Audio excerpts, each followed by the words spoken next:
Good evening, Patriots. It's so great to be with you tonight as I sit here behind the Judge Seward's statue on Capitol Hill here in Volunteer Park. The rain is drizzling and the muted lights are on here in the park. It truly is one of my very favorite places. The name of our talk tonight is UNOBSTRUCTING the REVELATIONARY. As we continue our themes from the law of attraction into some of the things that I created over the last couple of months, the law of availability, the chronosynclastic infundibulum, inversion, all tools and concepts, practical, visceral ways of being in Second Renaissance. I now come to the unobstruction that has been on my mind over the last couple of weeks.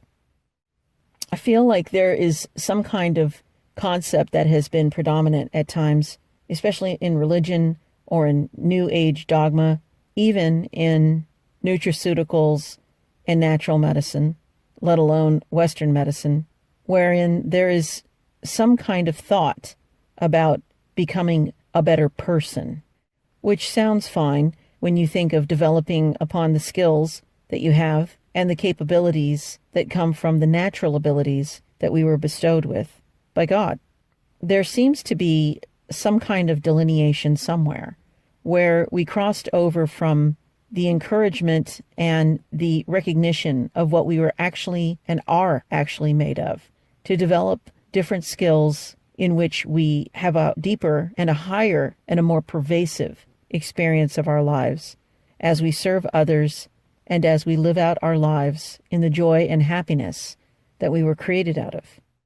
There are so many industries in the old world ideology and control that have been able to simultaneously manipulate the populations of the world, of all races and creeds, countries, and ideologies, along with the persistent and seemingly endless barrage of messages, advertisements, literature, songs, and social rhetoric that work in tandem to carry out the agenda and the attempt to weaken the human spirit in order to perhaps convince, if not all of the population, at least enough of the population, of the validity of the threat that unless we accept our fate in conforming to the predominant social behaviors, attitudes, and I wouldn't say thought processes, but I would say thoughts that are existent in any given time, or to understand the justification for your demise. First, emotionally, then spiritually, and perhaps even physically. This came about in many ways, from days perhaps in school where there was a socioeconomic pressure of not having what other people have as material possessions. As well, the pressures of not appearing physically the same as other people, all the while never seeing or understanding or even noticing that we live in a completely asymmetrical world. Being fed this through the media, television, radio, music, and even food and thoughts. This began the fissure, become canyon later, a sort of gateway drug to be fed to the public about the specificities of how we so don't belong here. Whether it was from unconforming thoughts, unprecedented questions, or even our own personal rejections of the things that we were told were normal and that we should not only engage in, but enjoy. As the decades went on, we saw things coming like the ostracizing of anyone who believed in their country or God, the outcasting of those who not only questioned what was commonly accepted, but worse, came up with their own concepts and ways in which the uniqueness of their thoughts created an entirely new hue and dimension to that which was formerly nearly unseen. I say all this because along with some of the ideas and thoughts that I have put together around the concept I came up with about inversion, I wanted to talk about why it is so important for us to identify who we are and to understand why we are the only ones that can carry out the work we are here to do on the planet. In this second Renaissance, there is really no longer any time to employ old world curriculum practices and or restrictive and self-denouncing regimens, and to simultaneously expect to flourish in this environment where the floodgates have not only been opened, but utterly destroyed. As I've mentioned before, coming into Second Renaissance and what we will find there, and some of the ways in which we will see things unfold and reveal that which we had formerly not seen, will be quite something to behold. This is so because everything that we will see will sometimes be the exact opposite of what we were taught, what was prevailed upon us in a time where we had no way to understand that we were ignorant and being held in that ignorance as a payment installment for the control of those both insatiable and bottomless in their evil. As we near the funnel's pinnacle, and so many things have been stripped away, thrown away, flung away into that which is the ultimate recycling, energy being turned back so that it may be repurposed. We find that perhaps this moment is very uncomfortable, as we may not know exactly what to do as we approach the eye of the storm and being naked in front of God. We may also be so uncomfortable with this that we might want to reach back and utilize old habits, old behaviors from the old world, trying to implement them in this brand new energy, particularly right now as we enter this new moon and quickly approaching the astrological new year on April 11th. What I want to bring to you tonight, Patriots, is the comfort of knowing that while we may all be, to different varying degrees, uncomfortable in what we might perceive as waiting, what we do know at this time is that when the tipping point does occur for so many things, that we will be truly astonished at how perfect that timing will be.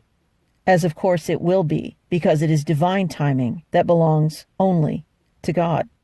This unobstruction that I talk about and that I think about, and that seems to be one of the keys to unlock some of these doors that have held so many in bondage, is not something that will restore people to themselves.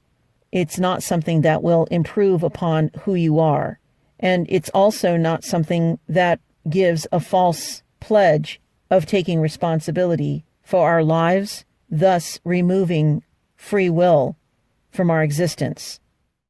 Instead, ideas around unobstruction are vital because we absolutely know that everything that we required, needed, and wanted was already supplied to us as we entered this realm.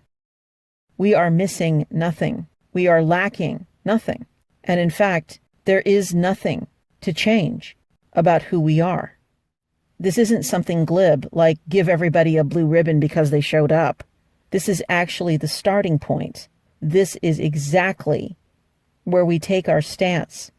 waiting for the gun to go off, to begin this new race, not from the place of hoping that we will be in the race and that we will finish, but from the realization and revelation that we are indeed at the peak of our existence, because in fact, there is nothing else. There is nothing to add, and there is nothing to take away from who we are. And thus, in this realization, in this revelation, and indeed not a revolution, but a revelation,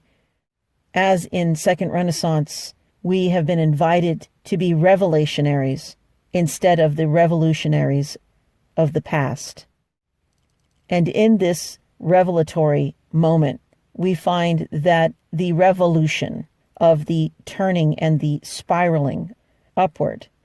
leads us not to seeing the same scenery, environment, constraints, and denouncements that would be repeated if we were not to spiral upwards, but if we simply revolved. And so one must consider that if there is nothing to change about who we are,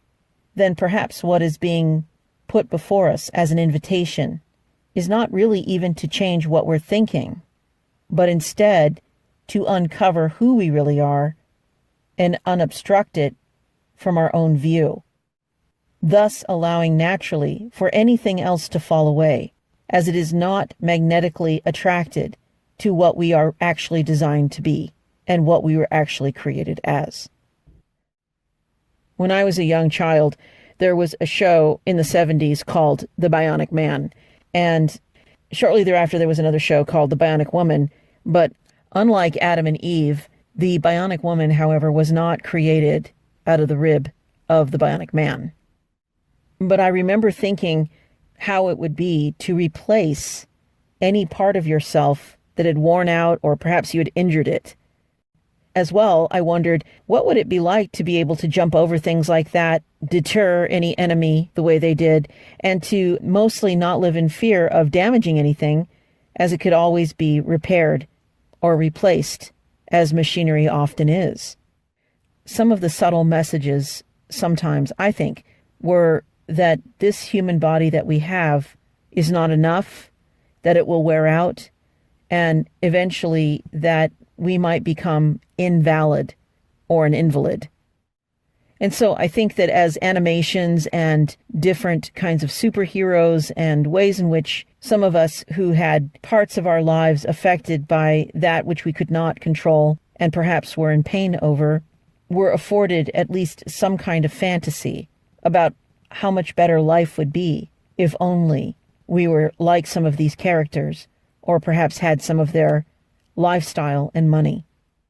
I think this is translated very easily into also the spiritual gurus, some of the cults that have happened, and some of the cults that are not so apparently cults, that people have attached to in hopes of becoming a better human,